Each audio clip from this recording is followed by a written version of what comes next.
Good evening, everybody.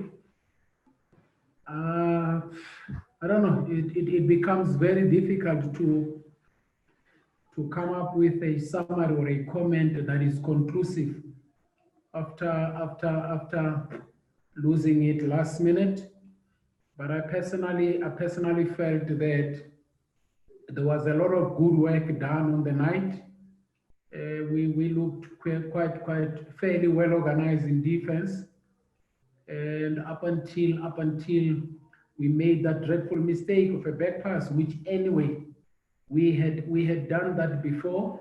It was the second time, and I don't know, maybe we needed to suffer a setback to learn that when it is not required or necessary, we couldn't be playing back as we did.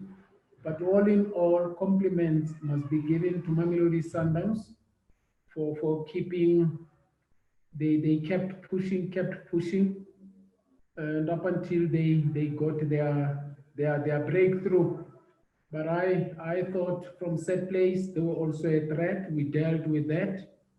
We also had very few chances, not as clear as well, and we didn't build much from the back because they pressed high. They never allowed us time and space, more especially in our build-up phase. Then we opted to go route one, where I thought we did very well. Even first half, Kumete Mutizwa, the first one going for the ball. The second ball, we managed to, even the introduction of Lamola gave us the same feel. But at the end of the day, scrappy as it looked in the final third, we'll accept that Mamelodi Sundowns won it, even though I personally feel we gave it to them. And that's how I think the match went. Thank you, Velila from SABC.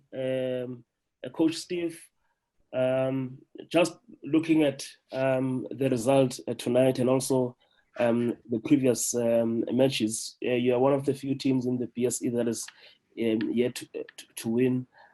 What would you attribute the challenges that the teams have been having there? Because some teams have been complaining about finding the rhythm. Some also, you could see that the challenge of combinations is still there. I mean, this is also Sundowns' first win, I think, in 4 matches. In fact, in 5 matches in the PSA now. It's very difficult to come up with a factual conclusion very, but one can only maybe talk on what they observe or speculate on what they think is happening. And I would look back and say teams coming from the coastal areas, how have we done? Maybe I should answer your question by posing questions. Maybe we should check teams coming from the coastal areas. How are they doing? Well, Cape Town City has been doing very well. And when you look at maybe Amazulu, how have they been doing? Our Maritzburg, how have they been doing? Even ourselves, Golden Arrows, we haven't been doing very well. Could it be an issue of altitude? That is a highly scientific argument one can bring up. It should not be an excuse, but a possible question when we look into a report of the COVID-19 tournament.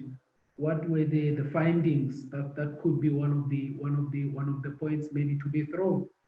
And when I go back to individual matches, when you look at the match we played against Stellenbosch, who are playing a very difficult, more of a reinforced defense, they make your life difficult. They defend the box like nobody. We played maybe an 80 to 20% possession game. We created plenty chances, but we couldn't score. And they had maybe 1 or 2 chances. The second one they scored and they won the match 1-0. You put that aside and then you go to Bidvest as well. I thought we had a good game against Bidvest, and who knows, we could have won it. We drew that one. And then again, we come to Mamelodi Sundowns. Previously, it was Black Leopards as well. There's also maybe could we have defended the second goal better? We didn't follow the keeper. The first goal, was it a penalty? That could be another discussion and argument. Did we play well against Black Leopards? We did. And then comes tonight. which I thought we played extremely well from a defensive organization point of view, and we gave it away in the last minute. Now, when you unpack them from match to match, then you have an understanding and reason why. But when you look at it from a general perspective of what's happening in the bubble tournament, then the discussion becomes slightly different and it can't be conclusive because some of my observations must also be tested within their different environments. But it hasn't been the best of the tournaments for us since we started. I was hoping someone else would ask these tough questions, but it seems I can't escape them. Coach, you obviously started in the bio bubble in the top 8 and dropping down now to 11th position. Is there any concern of not making the top 8? Is that one of the targets that you could miss out? And I mean, is there any expectation from management for you to finish inside the top 8 this season? I think first you must accept the fact that these tough questions were meant for tough ones like yourself, and you should feel yourself privileged that the tough question has to come from you, and we welcome that, Chet. I think it becomes clear that every team wants to be a champion. At the beginning of the season, everybody would wish to be a champion. And as we drop points, people realize that I can't be a champion. Can I fight to be in the top 4? Maybe I want to go to Africa. As we drop points, then we lower as well our level of ambitions or our goals and all that. We say, let me be in the top 8. When you can't make the top 8, obviously, you'll be looking at I need to stay in the league. So for us, we had been in the top 8 for the better part of the season up until we came to Johannesburg in the bubble. And we never got any results and we're starting to drift outside the top 8. We are still hopeful that there's still time, there's matches we can play and find ourselves maybe getting into 39 or 40. You then have to win the remaining matches, which is possible. This is football. With regards to the ambition and mandate and all that, listen, every coach's mandate is to win matches, and I'm no different. So I just hope that we can learn from these matches. And the biggest challenge is that at school, you learn and then you write a test. In football, you test, you get tested and learn after. So we've just gone through an examination and a test. I hope we've learned the lesson. But how many times do we have to learn these lessons? And the more you fail, then in football it means the more you should learn. But it looks like we're learning very slow. I hope we'll learn very fast, quick. I just want to ask, obviously it's been difficult for a lot of teams in the bubble to get their rhythm and that. Do we also give the referees leeway as well? Because, you know, maybe they are also, you know, not up to scratch per se.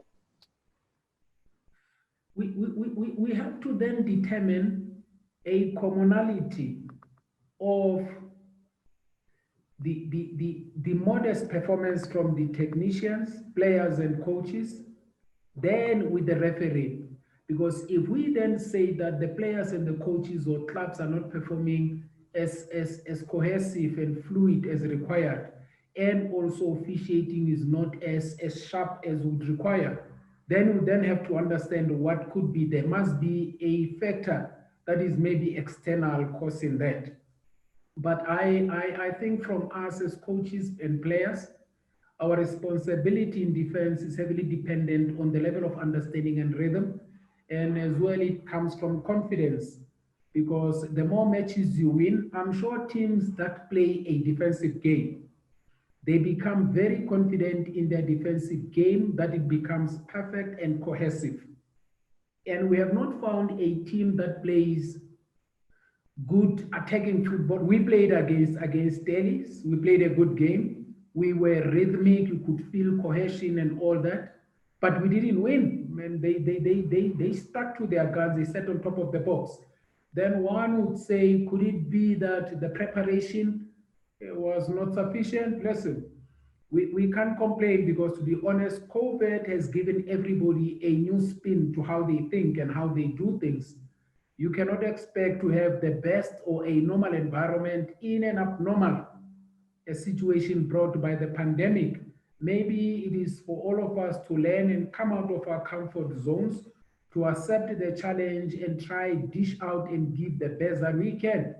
If the current best that we're trying to give is not good enough, maybe after 3, 4, 5 matches, when we start to get to the rhythm, it will be end of the season ready to start again in no time, about a month.